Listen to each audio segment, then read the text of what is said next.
Iran পশ্চিম এশিয়ার একটি দেশ। উইকিপিডিয়ার মতে দেশটির আয়তন 16,48,195 বর্গ কিলোমিটার, যা 11টি বাংলাদেশের চেয়েও বড়। 2025 সালে দেশটির আনুমানিক জনসংখ্যা 9,24,17,681 জন।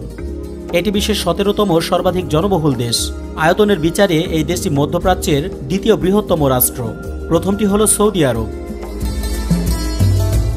ইরানের উত্তর পশ্চিমে আর্মেনিয়া ও আজারবাইজান, উত্তরে কাস্পিয়ান সাগর, উত্তর পূর্বে তুর্কমেনিস্তান, পূর্বে আফগানিস্তান, দক্ষিণ পূর্বে পাকিস্তান, দক্ষিণে পারস্য উপসাগর ও ওমান উপসাগর এবং পশ্চিমে তুরস্ক ও ইরাক অবস্থিত।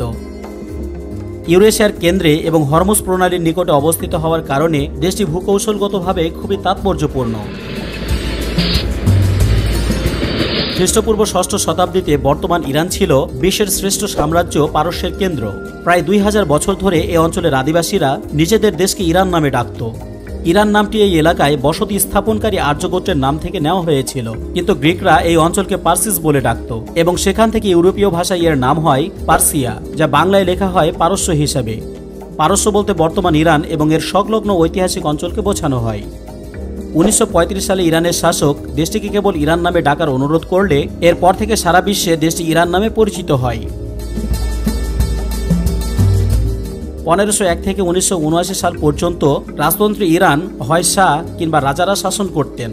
1979 সালে ইসলামিক বিপ্লবের মাধ্যমে প্রায় 2500 বছরের প্রাচীন পারস্য রাজতন্ত্রের পতন হয়, যা বিশ্বজুড়ে এক বড় আলোড়ন তৈরি করেছিল। আয়াতুল্লাহ খামেনির নেতৃত্বে 1979 সালের বিপ্লব কেবল ইরানের অভ্যন্তরীণ রাজনীতিই নয়, মধ্যপ্রাচ্যের ভূ রাজনৈতিক দৃশ্যপটও পুরোপুরি বদলে দেয়।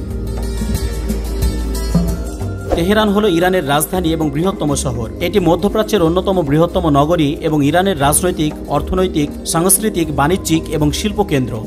তেহরান পশ্চিম এশিয়ার সবচেয়ে জনবহুল শহর, যার জনসংখ্যা 98 লক্ষের মতো এবং মহানগর অঞ্চল মিলিয়ে এর মোট জনসংখ্যা প্রায় 1,68,00,000 মতো।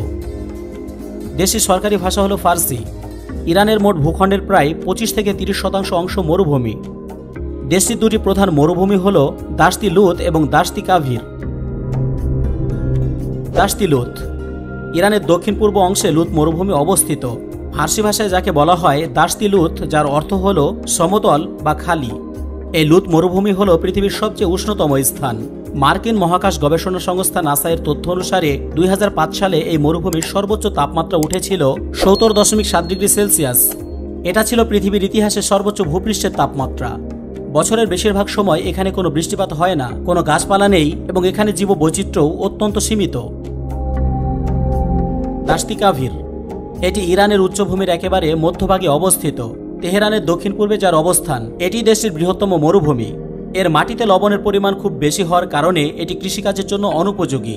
এর জলবায়ু অত্যন্ত শুষ্ক এবং গরম। ইরান একটি মরুভূমি ও আধা মরুভূমি প্রধান দেশ হলেও এর ভূগোল ও আবহাওয়ার বৈচিত্র্যের কারণে কৃষিখাত এখনও দেশের অর্থনীতিতে গুরুত্বপূর্ণ ভূমিকা পালন করে। দেশটির মোট কর্মসংস্থানের প্রায় 17 থেকে 20% মানুষ কৃষির উপর নির্ভর করে। তবে পানির সংকট, জলবায়ু পরিবর্তন এবং পশ্চিমা নিষেধাজ্ঞার কারণে কৃষিখাত অনেকটা ঝামেলার ভেতরে পড়েছে। এখানে মূলত উৎপাদিত হয় জাফরান, পেস্তা, খেজুর, আঙ্গুর, গম ইত্যাদি। ইরানের নিজস্ব সৌরভিত্তিক ক্যালেন্ডার রয়েছে, যা গ্রেগরীয় ক্যালেন্ডার থেকে ভিন্ন এবং জ্যোতির্বিজ্ঞানগতভাবে অত্যন্ত নির্ভুল বলে বিবেচনা করা হয়। এখানকার উর্মিয়া লেক একসময় পৃথিবীর দ্বিতীয় বৃহত্তম লবণাক্ত হ্রদ ছিল, কিন্তু জলবায়ু পরিবর্তনের কারণে এর প্রায় 90% অংশই শুকিয়ে গেছে। ইরান নূর 2 নামে স্যাটেলাইট উৎক্ষেপণ করেছে, যা পশ্চিমা দেশগুলোকে বেশ খানিকটা চিন্তায় ফেলে দেয়। প্রাচীন ইরানিরা মাটির নিচে এক জটিল সেচ ব্যবস্থা তৈরি করেছিল, যা কানাত নামে পরিচিত। মরুভূমি অঞ্চলে কৃষি ও পানীয় জলের জন্য এটি এক অসাধারণ প্রকৌশল উদ্ভাবন ছিল। বর্তমানে ইরান ক্লাউড সিডিং প্রযুক্তি ব্যবহার করে খরা কাটানোর চেষ্টা করছে। ইরানের এলাম সভ্যতা, যা 2700 খ্রিস্টপূর্বে ছিল, এটি বিশ্বের সবচেয়ে প্রাচীনতম সভ্যতাগুলোর একটি। এর রহস্যময় লিপির পাঠোদ্ধার এখনও পুরোপুরি করা যায়নি। ইরানি কার্পেট এবং সূক্ষ্ম ক্যালিগ্রাফি বিশ্বজুড়ে বিখ্যাত। এটি তাদের সংস্কৃতির একটি অবিচ্ছেদ্য অংশ। ইরানি কার্পেটগুলোতে প্রায়শই রহস্যময় প্রতীক এবং নকশা থাকে, যার প্রতিটি একটি নির্দিষ্ট অর্থ বা গল্প বহন করে। ইরান পৃথিবীর অন্যতম প্রাকৃতিক সম্পদ সমৃদ্ধ দেশ। এর ভৌগোলিক অবস্থান, বিশাল ভূখণ্ড এবং বৈচিত্র্যময় ভূপ্রকৃতির কারণে এর খনিজ সম্পদ, জ্বালানি এবং কৃষি সম্পদ রয়েছে প্রচুর।